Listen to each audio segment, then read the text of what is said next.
where an individual presents from their perspective. It really is a fireside chat. And with all humility, I hope to elicit the best responses out of the best brains that we have on the platform today. As a man, I can take a lot of assumption in my environment, and there are challenges and issues and advantages that I from my perspective, I'm going to be blind to. So the conversation that I wanted to have and to see us all illuminate one another is to get to the point where that we have the women in the built environment to be heard and be seen and be understood. And in our perspectives, from our corners, what can we do together that we can make it a space that a young lady graduating or even before graduating from high school can think, I want a career in the built environment, and we make it a safe place for her to land. So I'm just going to start, and I know that our preparation notes had it the other way around, but I'm going to start by asking the ladies in turn, can you give me your biographical journey of what got you into the property space? What have you learned along the way? Let's start there. If I can start with Natasha in Zambia.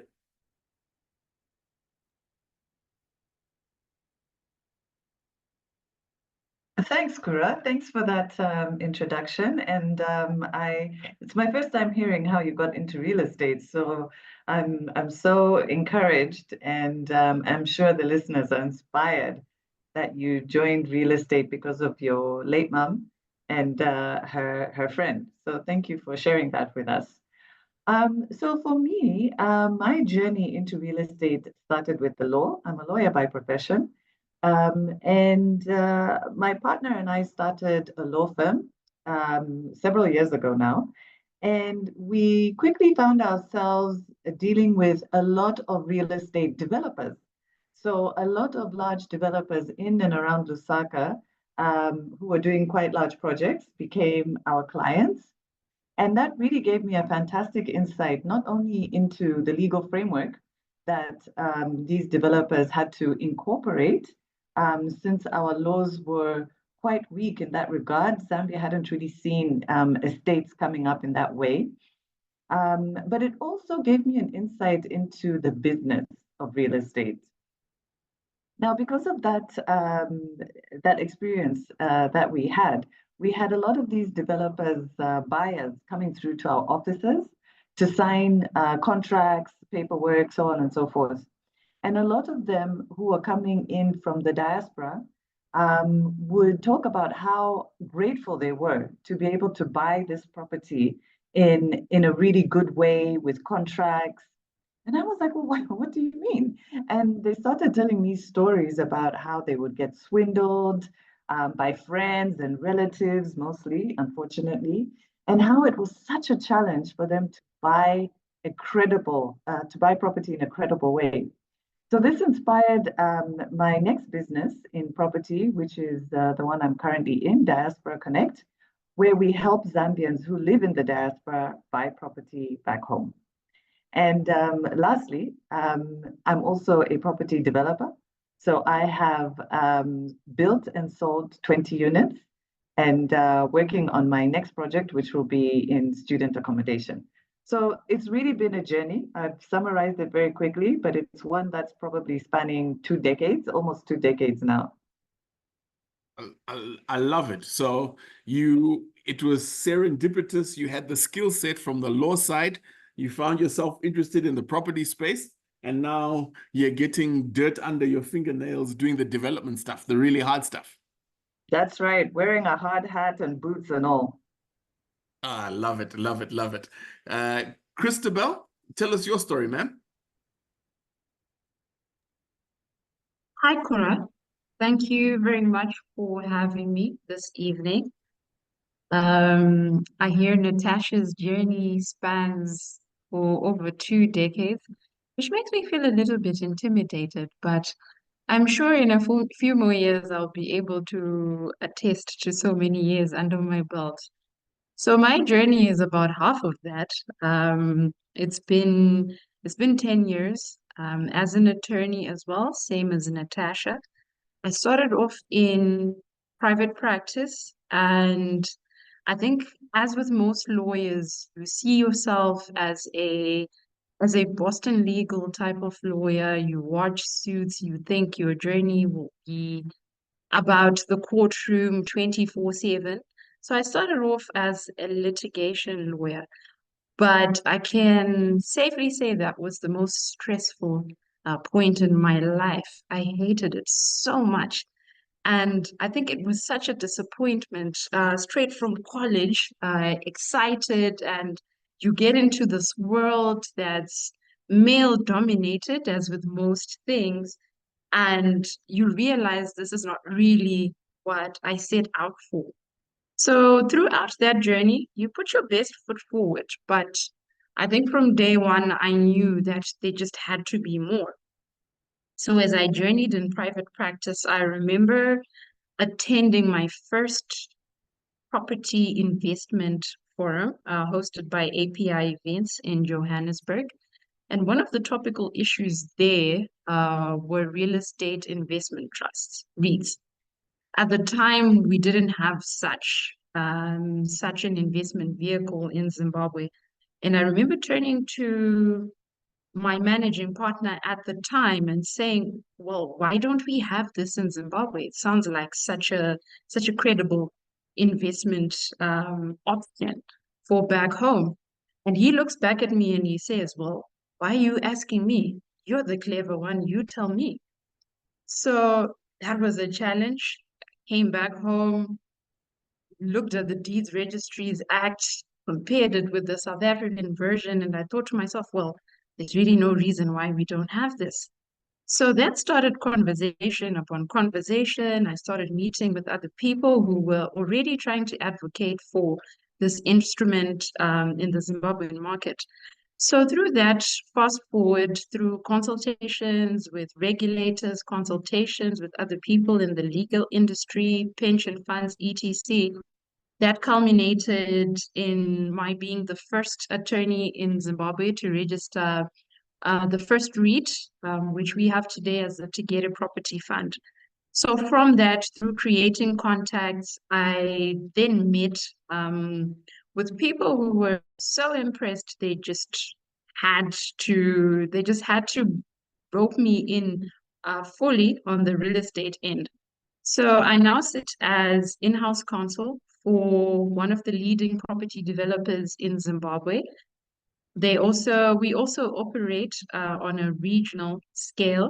So that is my story. I might take forever. Thank you, Kura. Thank you very much. I am remiss that I don't have sound effects. Otherwise, I would have used that radio thing, you know, where you go fam fam fam fam, where you stated that you're the first attorney to do the first REIT listed in Zimbabwe. Congratulations. Kudos on that. Thank you very much. Sure. Dr. Florence, have I got you on the line?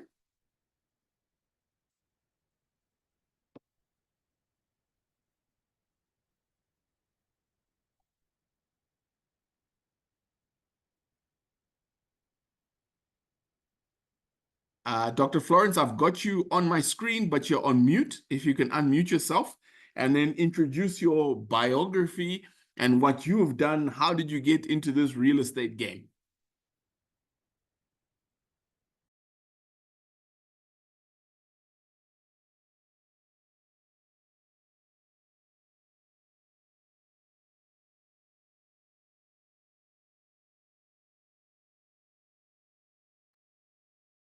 All right. Here's where I start tap dancing. I'm not sure if it is network, but I don't have Dr. Florence Bbale calling in from Uganda.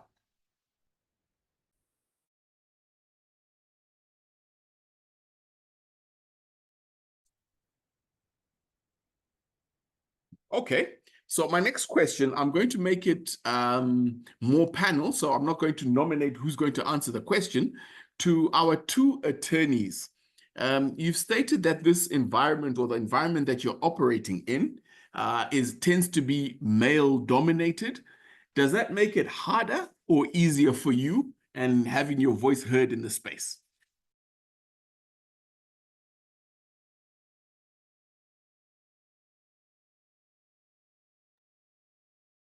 Okay, as one of the two, I can go first. So obviously when you start off, it's a bit intimidating, really, because there are quite a number of obstacles that you have to overcome as a woman trying to assert herself as a professional.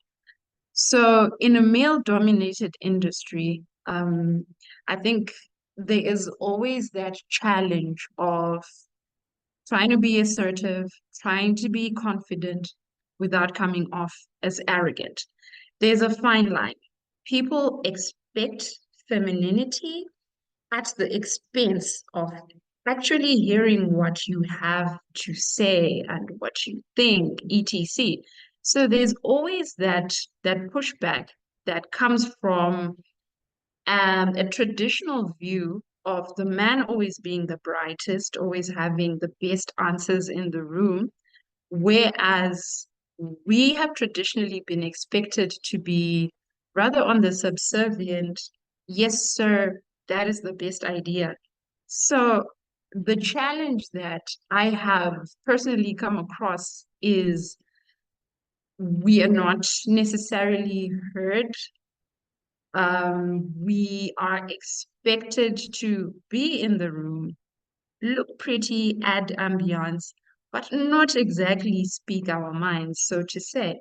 And when you do, um, I think one of the most hurtful things is this is coming from a place of emotion. Oh no, maybe she was just having a bad day. So I think it's a challenging environment because from the outset, there are a number of obstacles that you have to overcome as opposed to the male experience.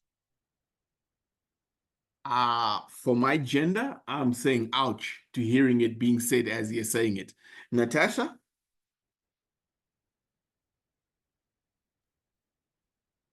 So I would say that having started our own practice, I wouldn't say it was so much of an issue.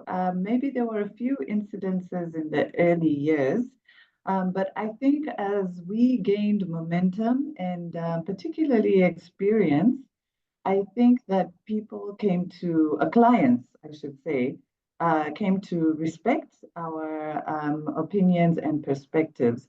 But I will tell you something funny. When I was doing my MBA in Cape Town, there was a time when we were doing some group work and we were grappling with this particular problem that we had been given. And so one of the guys in the group made a suggestion, and we were like, oh, yes, that's the way to go about it. And one of the girls said, but I've been saying that for the last 2 hours. And for some reason, none of us paid attention when she was saying it until one of the guys said it.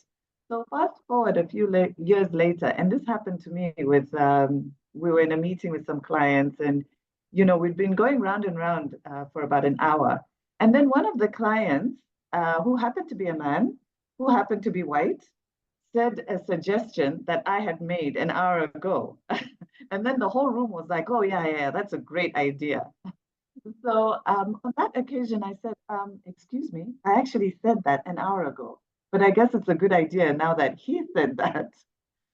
So yes, those incidences were there, particularly in the early years. How did you break the ice? Look, I'm embarrassed often when you can say, one of the girls in the group, if I say that in a meeting or an environment, there is, and not an incorrect assumption, that you're not taking somebody at their face value. I don't call a man a boy in a meeting, so I can't call women girls, not that I think that way. But in the early days, how did two young, fresh-faced female graduates crack it in the market? Because I find it quite difficult. Yeah, I think it was really just out of perseverance. I mean, I never had a client being disrespectful or saying something that I took offense to. So I never had a client saying "girl." Um, and also, maybe when we started our practice, I think I was probably in my early 30s at that point. Maybe I wasn't so young. I'm a lot older now. But yeah, I think, being a business owner, because I've always seen myself first and foremost as a business owner, for me, it was all about networking and getting myself in the room and feeling as though I deserve to be in this room. So when I would be presenting myself or my case or my pitch in front of a client, then that's how they would receive it. I wasn't really subjected to anything that I found uncomfortable or demeaning. No, grateful for that. I'm going to try raise Florence again. Florence, I have you on my screen. Can you unmute yourself? Yes, I have unmuted myself. Oh, Good evening, fantastic. everyone. Good to hear from you. Sorry about that. Good to hear No, from you all. My network was bad. Yes, I no, joined in when people were giving their challenges. yes. Lucky for you who had no clients having issues with the fact that you're a woman. Personally, I remember a client called and I was assigned as the surveyor. And he was like, no, I don't want to talk to the secretary. Ouch. I want to talk to the surveyor. I've had people believe that just because we are to do the work that men do, even when someone gives you a job, they tend to question, be able to climb that hill? Will you be able to do, plant the mark stones and all? And you actually assure them. And what I have done, actually, I usually have pictorial evidence of when a client asks, I show them pictures. See me when I was at this site doing this. See how I was able to accomplish this. And this has helped me actually make someone believe that it is possible for a woman to do that job, the jobs that they don't think that we can do. Then also another thing that I've done, being that I'm in a male-dominated world, I've had to work on myself, like health-wise. Because you see, if you have to run up and down and be at the same pace with the men in the field, you have to be somehow fit. So that is what I have done as a person. And of course, I've encouraged myself, that this is possible. This you can do. Actually, when I was studying, we were in a class of just 4 girls. It was quite unheard of to have girl surveyors. And we were actually like a tourist attraction. People would come out, oh, there are girls in that class. Because classes before us had just boys.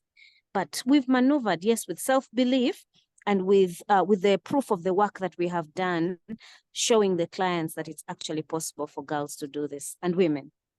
Thank I you. appreciate that. How did you get into surveying? When if I had met 10-year-old Florence, what was in her mind and heart, and what was her career path for you to end up being a surveyor today? As a child, I wanted to always be a pilot. Like I always told myself, this is what I wanted to do, a pilot. And I think it was just the fantasy of being in an aeroplane.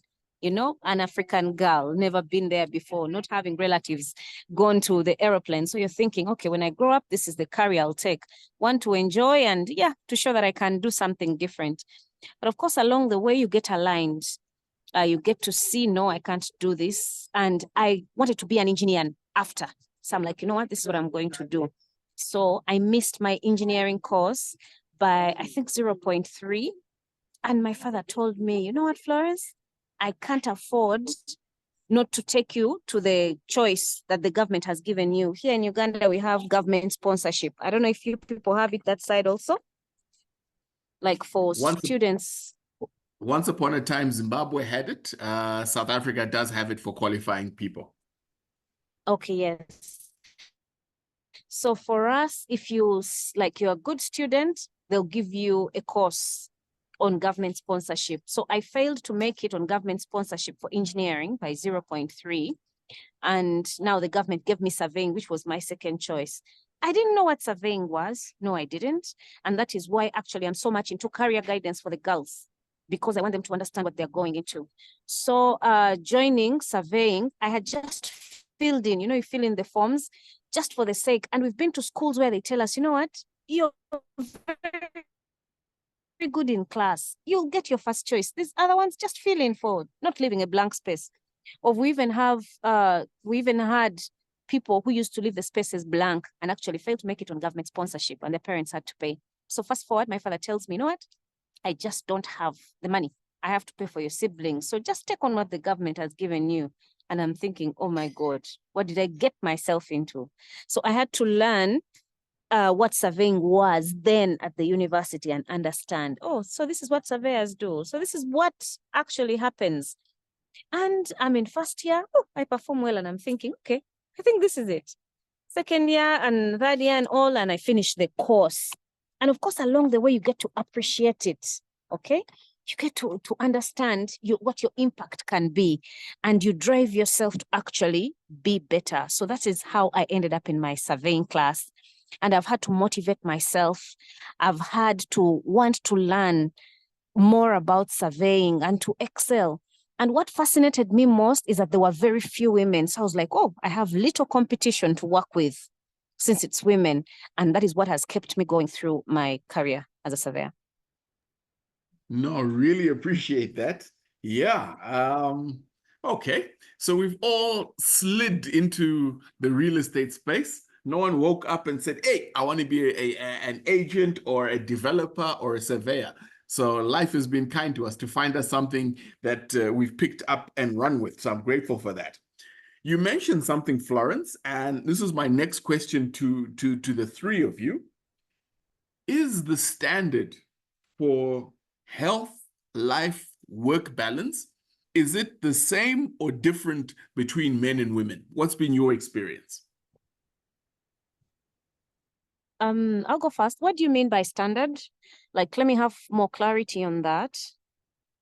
What's the expectation from your colleagues, from your family, from whoever's in your life to have this work-life balance? You know, when a man slogs and comes home at 10 o'clock at night, oh, daddy's just working hard for his family and it's okay. If I go off to gym at 5 in the morning and I'm not doing school run, oh, daddy's just looking after himself. Do you guys have the same kind of latitude? No, we don't. I don't. For me, they just think, maybe they think I'm ignoring my responsibilities as a woman.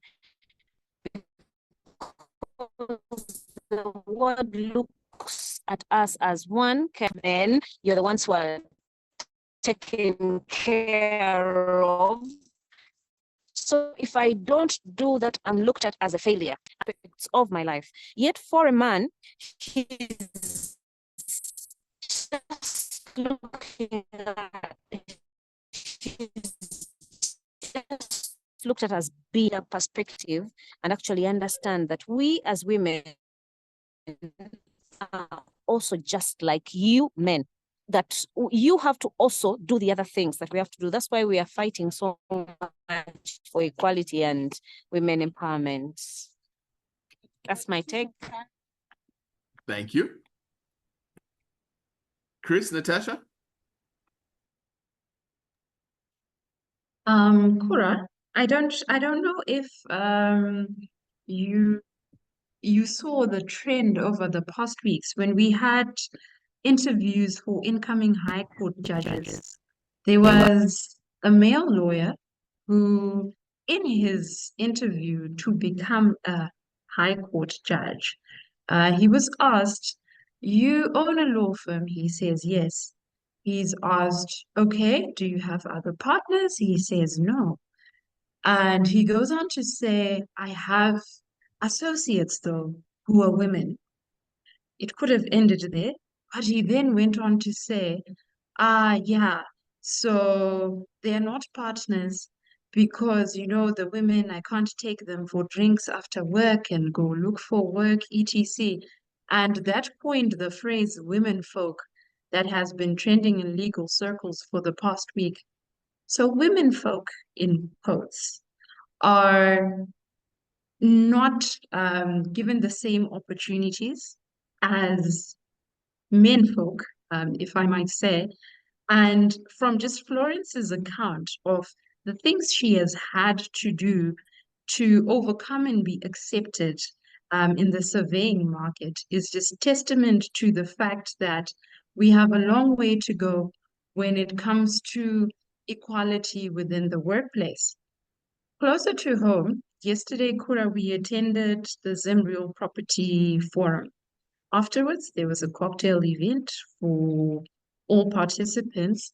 I'm sitting there trying to unwind after a long information-filled day. I'm having a drink. A male colleague says to me, Christabel, you're here. So who's home cooking? So it's statements like that. It's statements like that that always take us back a few decades. You think we are there, and then you get and you realize that this statement was not ill-willed. It really was not. To him, it's the norm. It's, oh, Christabel is a wife, she's a mom. Therefore, after dark, she's expected to be home. But here I am with fellow professionals unwinding after a day of riveting information. I'm having a drink. That was really, I found it to be uncalled for, but I chuckled and I thought to myself, you know what, I come across this every single day. So there is a lot that needs to be done societally, Kura. I think we're not quite there yet when it comes to just offering the same opportunities to women folk, and also just disinvesting from this idea of the ideal woman still has to be home, cooking, tending to the house, tending to the kids, etc. It really takes us back a couple of decades. Thanks for that, Chris. Natasha, I'm regretting that cameras are not on right now. What did your face look like when you heard that comment from Christabel's not ill-intentioned colleague saying that to her?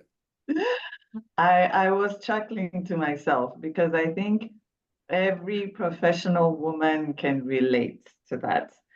And just the, societal expectations that the other ladies have pointed out. On our side, I don't know if you guys have this thing of men saying that they're babysitting their children.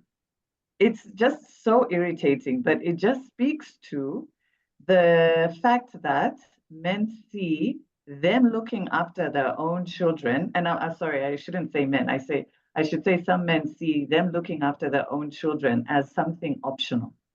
That they can even put that term, oh, I'm babysitting tomorrow.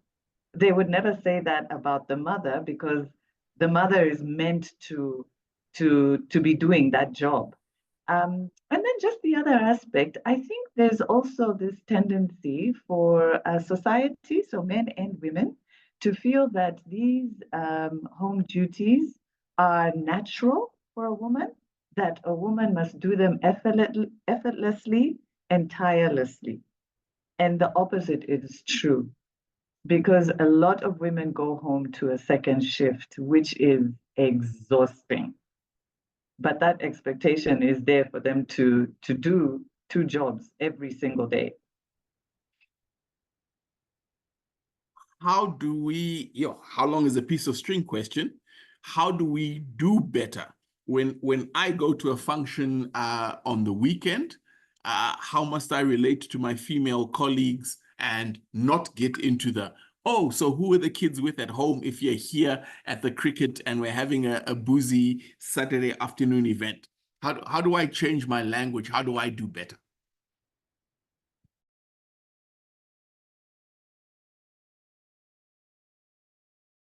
Kura, I think it's something that might have to be tackled generationally. I'm by far not a defeatist, but I think for some generations it's too late now.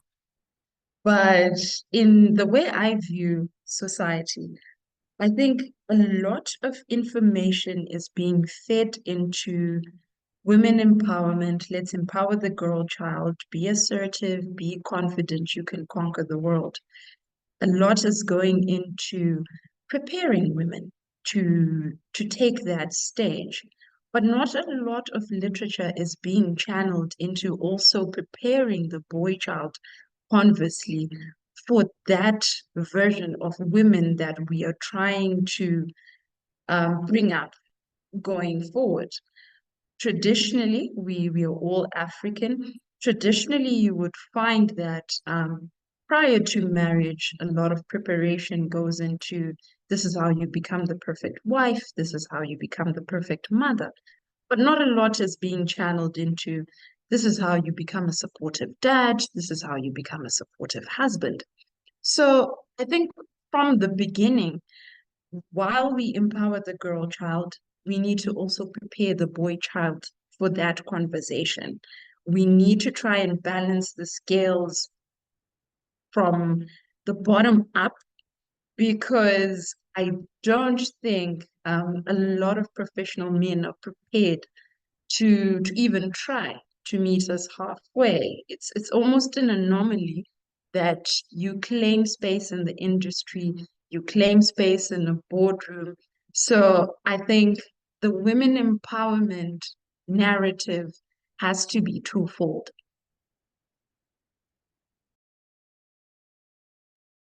Thank you. Natasha, how do I as Kura do better at my next interaction with my female colleagues? Yeah, so Kura, if you're having a boozy afternoon with female colleagues, enjoy it for what it is, rather than making assumptions about what she should or shouldn't be doing. She's there to have a good time. You're there to also have a good time. And I think also everyone is an adult, right? So as adults, everybody knows their responsibilities. If somebody, even as a father, as a husband, as a partner, if you're going out, you know that if I have this and that to be taken care of, if it's at home, then it's being taken care of. Even if you're not there to do it yourself right then and there. So I think there's also that bias about what women don't do or won't do for themselves. So there's also a whole other conversation about house help, about maids, about things like that, which I think is every mother's human right to have a minimum of two when your kids are small.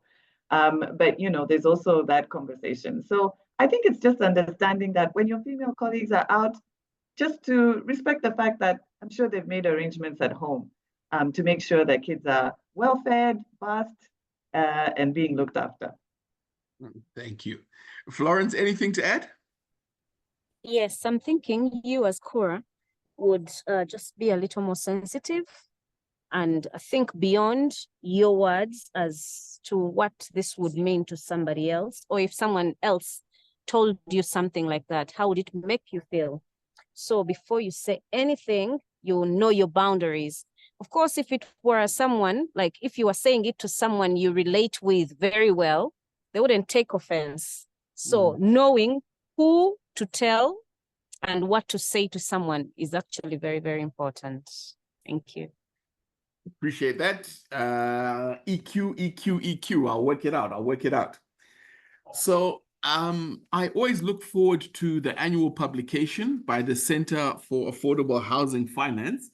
Keisha Rust and the team put out a great yearbook, and they look on our great continent of Africa, 54 countries. They do a table of asset ownership, how many properties are registered in the deeds office, and then they go into that and they say the percentage that is owned by women.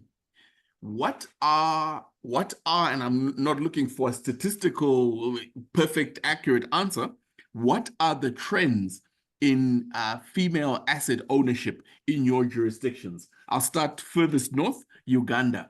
How are women doing in terms of owning real estate assets, be they residential, the family home, or commercial for investment? Unfortunately, in Uganda, we're not doing so well. We are just at about 7%, actually. And you'll find in that percentage, we have some properties being co-owned, a man and a woman, be it a father, a son, or a male relative. So we're not doing so well in Uganda, but of course, we are doing what we can in our means. We're doing what's possible. We are empowering the girls with knowledge, the women with knowledge. We are setting up investment clubs to ensure that women actually own land through saving. Then also we have one that was actually launched yesterday, which is like a grow loan where the government is trying to give these ladies money at lower rates to ensure that they can actually better themselves. Thank you. Appreciate that. Natasha, in Zambia, how are we looking on the female asset ownership?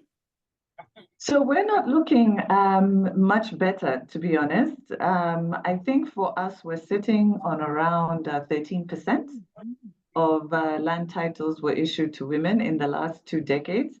And that's a really, really low figure, considering the fact that women, I think, currently outnumber men. I would have to check in the last census, but I think the female or the women folk, as Christabel said, we're outnumbering the men. And there are a number of factors that are causing that. Obviously, economic opportunities, financial inclusion, some of the societal and customary issues as well. I think when it comes to the more professional landscape, in the built environment, commercial opportunities, residential opportunities. What I would say is that in order for women to access these opportunities more, if you look on paper, there's really nothing to stop a woman from accessing a property. But of course, we don't live in that kind of world. So I think what really needs to be done is just empowering women to understand that 2 things. One, we really need to work on increasing our economic capacity to own property. And we can do this a number of ways. Either we improve our skills, we improve our qualification, we either take on a side hustle, start another business, a second line, a third line of income. But we really need to increase our economic capacity to participate, because no one is going to come with an opportunity and give it to you for free, especially where property is concerned. And the second thing that I would say is that we really need to gain more confidence. We need to put ourselves in the room. I loved Christabel's story about the REITs and just that curiosity and the fact that she took it all the way to initiate this new financial instrument and even be the first lawyer to issue it. It's that type of confidence that women need to have. And unfortunately, so often we're held back by wanting to be a good African woman. Okay. Yep. I hear you on that. I hear you on that. Christabel, and I won't say in your past life, on your journey along the way here, you were a rather prominent conveyancer, were you not? What are the anecdotes can you give us? What are the trends are you seeing in female asset ownership in Zimbabwe? So I think in recent years, yes, in my former life, as a conveyancer, anyway, in my former life as a conveyancer, I started to witness a lot of curiosity and questions around ownership of property arising out of the marital regime, arising out of inheritance laws in Zimbabwe, and instruments that could aid women in ensuring they owned property, one, and they ensured that the children were taken care of. So arising out of disputes around who inherits what, etc., the common trend that I realized was more and more women were coming forward to say, Christabel, can you register a trust for me? In that trust, my sister and I, or my mother and I, will be the trustees, and we're going to be the beneficiaries together with our kids. So this has come about as a result of more education around what does it mean to be, primarily, what does it mean to be a married woman in Zimbabwe? Most misconceptions that we came across were around this whole issue of in or out of community of property. The general assumption culturally was once you get married, the man goes to work, he buys a house, more often than not, it's in his name. The woman sits back, relaxes, thinks, oh, I'm taken care of because we have a family home. Lo and behold, the husband is no longer there. 50 children crawl out of the woodworks. There's a second wife who's also customarily married, etc. So then more and more women started realizing that marriage is not an automatic entry into property ownership. So as a result of more education around the topic, we're starting to see more and more professional women coming forward, starting to think about estate planning, coming forward to either own properties individually or setting up trusts.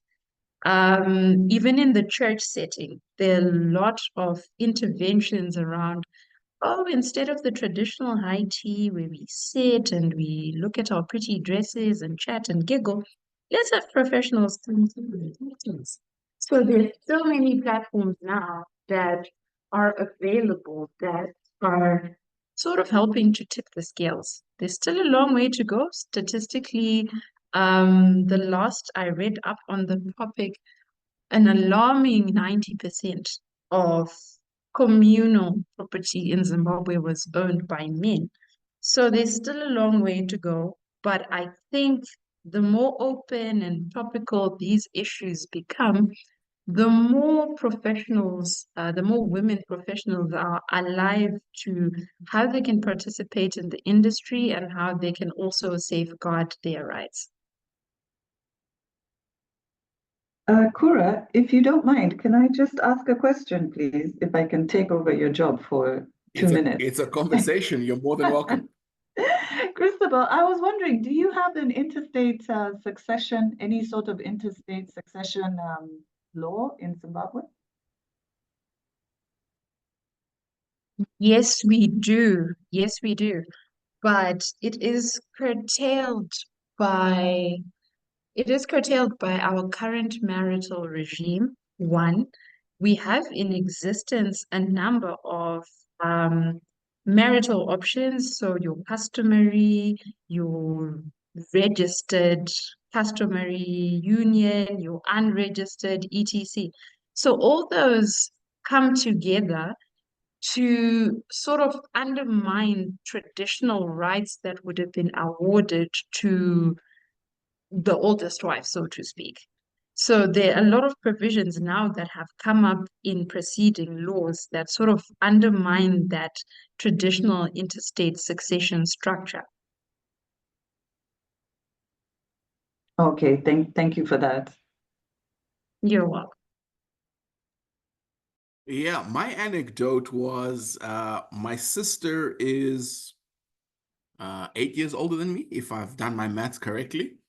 And I remember her, so she moved out, she went to varsity, got into res, was dating, and then was getting married. And my late father was a lawyer.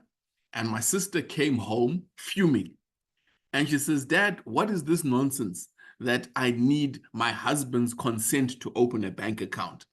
And that stuck with me for a long time in terms of marital regimes, the processes that we put in place for the acquisition of assets, the assumption that I would assume that legal age of majority, off you go. But I think we still have structural impediments to the advancement of women in asset accumulation, let alone an information it's kept from you. You know, fathers raise their sons and teach them, oh, you're going to be a man, you're going to be the father of the house, my boy.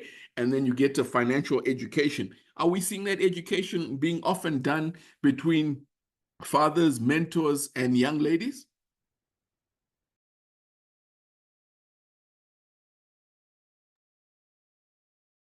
Maybe I can just come in here. I think it really, it's difficult to answer that question across the board, because it's such a personal experience. So for myself, for a lot of my early childhood, I lost my mother when I was very young.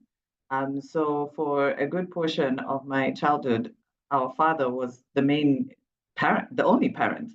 And he was very much a businessman, very much alpha male.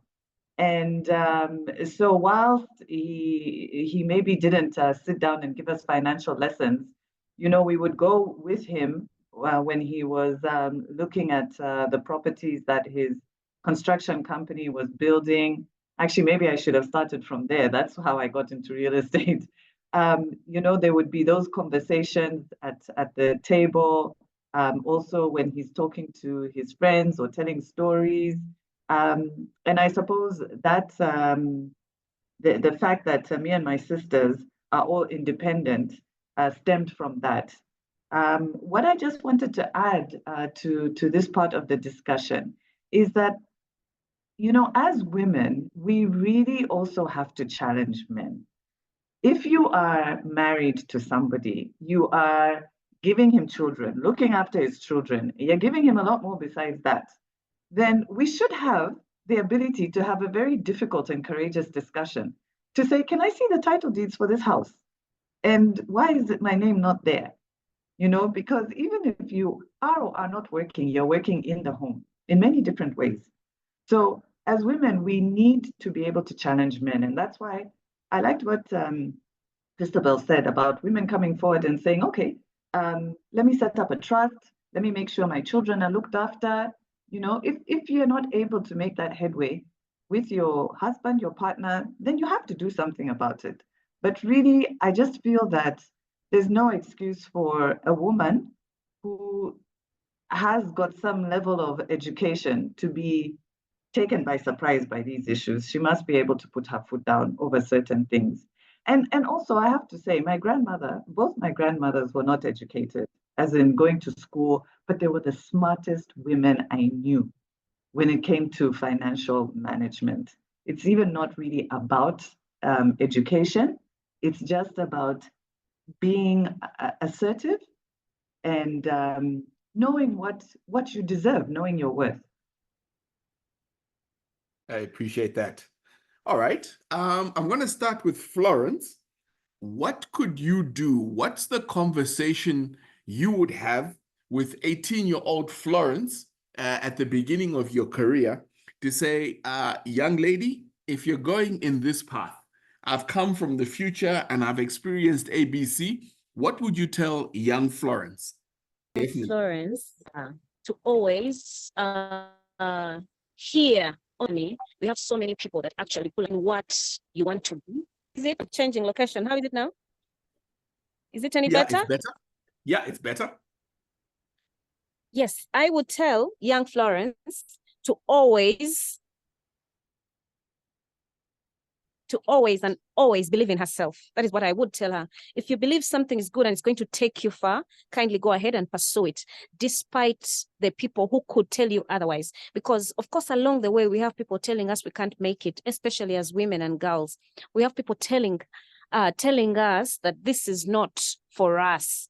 Why are we overworking ourselves? Actually, I've had a boss who told me, I think you are supposed to be a man. So I would tell young Florence to believe in herself and to actually accept herself as she is and work towards bettering herself. Thank you. I see young Florence nodding her head saying, thank you, older Florence, for telling me that. Chris, what are you saying to young Chris? Yes. I would say to young Christabel, no dream is too big. When you read about most of these iconic women, your Michelle Obamas, how they became the people that they became. I mean, interestingly, her book is Becoming. You realize she was an ordinary girl living in a bad part of town, ordinary parents, ordinary everything. There was nothing extraordinary about her at the time, except the fact that she dared to dream big. So the first lesson would definitely be no dream is too big. And I think I would tell young me to be more assertive, more assertive. I think in a room full of people who also went to the same schools that you did, who probably even have less of an education than you do, no idea can be classified as stupid. So we usually shy away. We run the risk as women of shying away from, oh, how does it sound if I were to propose this? How would it sound if I raised my hand? Never be afraid to express yourself. Never be afraid. Never be afraid to express yourself. Always, always, and I mean always, be the voice that you would want the next upcoming girl to hear in their head when they think of the next big idea. Thank you for that. Natasha?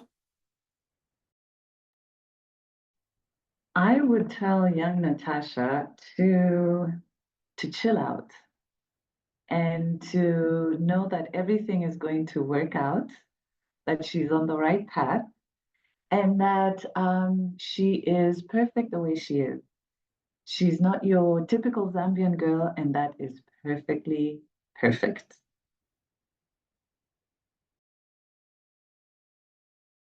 Thank you. That's quite a thread between the three of you. Believe in yourself, dream big, don't shy away from how it's going to sound, and chill out. It's going to come together.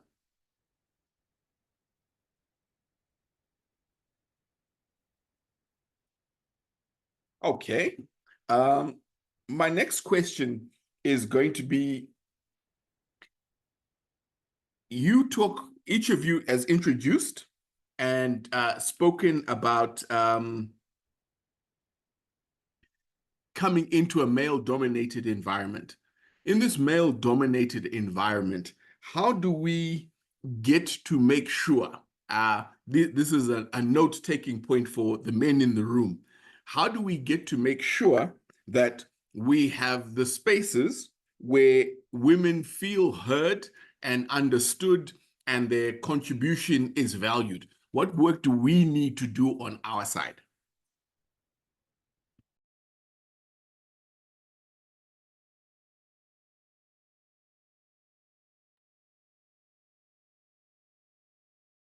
I think, Kura, a lot of attention has to be committed to creating psychological safety for your female counterparts.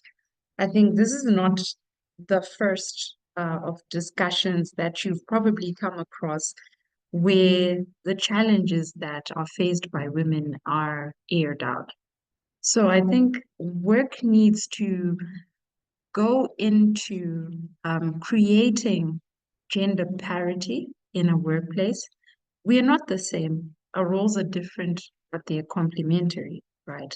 So you need to ensure the psychological safety of every single employee or every single colleague that you have in any workspace, even in a social setting. I think earlier on we talked about we need to be a little bit more emotionally intelligent towards some of the comments, or why are you here? Who's cooking? Who's taking care of the kids? etc. So these are not new conversations. I think it's a matter of purposefully trying to cultivate emotional intelligence wherever you are, regardless of whether you are trying to relate to a male counterparty or a female counterparty. It's an issue of also putting import into what they call it, the emotional quotient. So I think a lot needs to go into that in order to create a conducive workspace.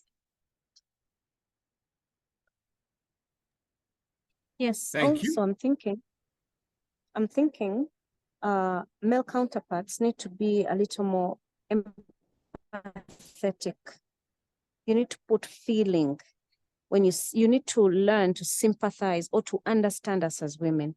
honestly, we go through a lot having to do what we do, with the fact that we have to achieve our excellence as mothers, you have to achieve excellence as a wife, then you also have to achieve excellency as an employee or as a colleague at work. So they need to understand and appreciate that we do so much more. We just have 2 hands like them, but we do work for somebody who has like 10 hands. So our counterparts need to appreciate that and understand and put up a forum, give us a face of you can come to me, you can explain to me what you're going through, and I can understand. That is what we ask of them. Then also for the fathers, yes, because away from being just our male counterparts, probably they are fathers to children out there. They should teach the same to their children, because it comes from down there to up here. We see better adults in the next generation. Thank you. Asante. Natasha? Yeah, so I would say, I think my colleagues have covered it so well. I think it's just that recognition of understanding that women face different challenges. Men do face challenges as well, but women do face different kind of challenges. And, you know, just talking about women's health issues, you know, already highlights some of the differences in the way, you know, women have to work and the way men have to work. So in Zambia, we have a statutory Mother's Day. It's called Mother's Day, but it's actually a day off that a woman can take because of her menses. If she's got a very hectic menstrual cycle and she just needs to have that day off, then she's legally allowed to do so. And then, you know, we come to issues of pregnancy. You know, we just have to understand and recognize that young ladies or even older ladies may get pregnant and, you know, they might have a difficult pregnancy. You know, we've just been going through that in my workplace. And so we have to be sensitive to those and look at how we can support a woman to become a mother. And also, of course, then there's the whole issue of dealing with young children. You know, there's a whole life cycle you have to look at. One of my friends was celebrating because she's the CEO of her institution, and she managed to institute a menopause policy for women, which is just amazing. So I think these are some of the issues that men and women have to be aware of. And, you know, I always also like to challenge women, because we can't be sitting and waiting for men to provide a conducive environment for us. Then nothing will ever happen. We also have to take ownership of some of these issues ourselves. We also have to understand that even though we have these burdens, we have to, there's, some of you may or may not have heard of Mizinga Melu. She is the current managing director of ABSA, Zambia. And she says that work-life balance has to be earned. So even though we do want to work in a good environment that understands our pressures, we also have to recognize that we are being employed or we are being engaged by clients to deliver value. And that value has to be delivered to our employer or the client. And we do have to earn the right to work-life balance. So we also have to be able to, yes, want to have that conducive environment, but we also have to be able to manage our lives so that we are able to give value and also be the best that we can be at home. It's not easy. It's not easy. I think we've all spoken to those challenges, but this is where, you know, this is where our village comes in. You know, we all know the saying, it takes a village. And this is why I always advocate for having sufficient help at home. There's nothing to be ashamed of there. We shouldn't be ridiculed for having people help us at home. You know, we need to have that support system. Women need support. Thank you for that. Thank you for that. I'm going to just ask in closing that if there was anything freestyle that you guys wanted to highlight or point out, please do. But what I would like to know is I respect, and I've worked with 2 of the 3 of you here personally, and I get on with you well. what is the ladder that you're throwing down to the young ladies who are looking up at you? What does that look like? What does that feel like? Because I think when we're young and progressing our careers, we can feel so bleak, like, you know, we're climbing Everest for the first time. Yes, to the But young there ladies are... out there. Go ahead. Yes, to the young ladies out there, like I said, believe in yourself, believe in yourselves, know that it is possible, and always seek knowledge, because learning doesn't end. At whatever age, at whatever stage in your life, always strive to learn and always strive to be better. And I tell you, even the sky won't limit you. Thank you. Chris, Natasha? And on that aspect of learning, as Florence rightfully highlighted, it comes in different shapes and colors. It's not just about getting the master's degree, getting the PhD. Learning comes from also just experiencing life, relating to people around you. And half the time, most of the problems, or what we deem as problems, are things that other people have gone through over and over and over again. So there's really no need to reinvent the wheel. It's just a matter of taking the initiative, placing trust in one or two people to express your goals, and you'll find that there's so many gems that are imparted along the way by your colleagues, people that have more experience than you, etc. More recently, I had an experience where there's a young lady who had reached out to me via LinkedIn. She says, Christabel, I've been following you for a number of years. Your progress is amazing, etc. Could you mentor me? Right. And I said to her, I don't know about mentorship, full-on mentorship, but I am here. Tell me about yourself, etc. We got to know each other, and. A few weeks later, fast forward, I join a mentorship group, which she then also joins, and she exclaims, "Oh, Christabel, you're here too." And I said to her, "Yes, because the journey of learning never ends. You can never at any point in your life think, oh, I've made it, so I must shut the door to everything and anything else." It's a constant work in progress. So learning comes in many shapes and forms. Embrace it. You might not be the bookish kind. You might prefer to, I mean, LinkedIn even has a lot of profiles that speak to a lot of aspects of life. It's an invaluable tool. So whether it's a book, whether it's just interacting more with people, taking initiative, expressing your goals, getting mentorship in whatever shape or form, I heavily advocate for that. And then, Kura, you had also touched on how are you extending ladders to the next generation. I am a big proponent of, just as professional women, dedicating some of our time to volunteer to go to a school, talk to the students. Half the time, there are a lot of illusions about what the workplace looks like. Go and have frank conversations. Take up one or two people in your life that you can support. There are a lot of things that we can do that don't cost money and probably won't even cost most of our time. So I think there is a huge challenge for us as women in the professional sector to also not just wait for the male counterparts, but also actively take part in creating the next generation of professional women. Thank you. Thank you. I take that to heart.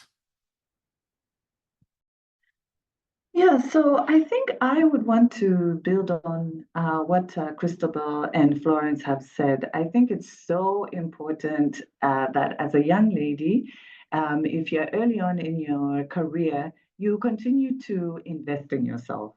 And this might mean that you have to make a few sacrifices. So forget about what you're seeing people are doing on social media, on Instagram, on the gram, on Facebook. You are not behind. You don't have to live up to that somebody else's highlight reel. you can be focused on your own goals. So rather than spending the little money that you have trying to keep up with the Joneses, put that money into yourself, invest in yourself in a way that you'll be able to see returns. And then the other thing that I would say is that I agree mentorship is really important, but sometimes the person who you want to mentor you might not be able to have the time. I get so many requests for mentorship, and I just don't have the time to be able to mentor all the different requests that I get.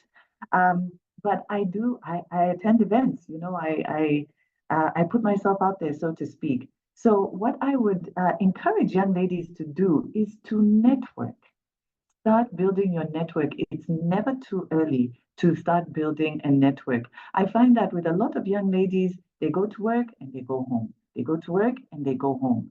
So rather than having that boozy day out with Kura, go to an event where you can actually start having these conversations with people who are, you know, people that you look up to in the industry. And don't be a wallflower. Don't be a wallflower. Put yourself out there. Make conversation. Introduce yourself. And ask specific questions if there are things that you want to know. Because if you just leave it blank and say, oh, will you mentor me? Then the person might be, oh, no, I'm a bit too busy. But if you go to them with a specific question to say, I have this challenge, how would you approach it? Then you're giving that person a direct opportunity to give you a direct answer.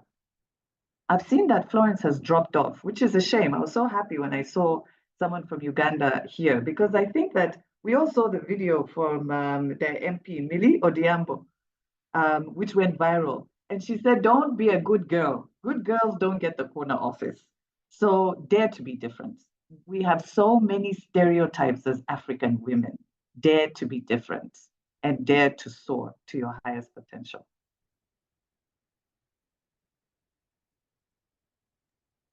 Natotela sana. Sister Matsi, can I give you the final word? Ndejje Kura, thank you so much. Go ahead. Okay. Thank you so much, ladies. This was very insightful. And unfortunately, people who are supposed to be getting this, I think the young Florence, young Natasha, and young Christabel, they need to hear such conversations so that they know that it's possible, it can happen. But I will definitely make sure that they get this information, and definitely it's going to take them somewhere. Ladies, it was a great pleasure to have you today, and I'm looking forward to your response when I call once again. We will be having the women's event, I think in March, when we're having a International Women's Day. So I would love to have women of caliber to those events. Thank you so much to our attendees. We are looking forward to have you again next month, last Thursday of the month. That's a date for us. Kura, thank you so much. I think that's a wrap for today. Thank you. Thank you for your sharings and the learnings I take away. I'm richer. Thank you so much, ladies. Thank you. Thank you so much for having us on your platform. Thank you. Bye. Thank you, Kura. Bye. Bye-bye.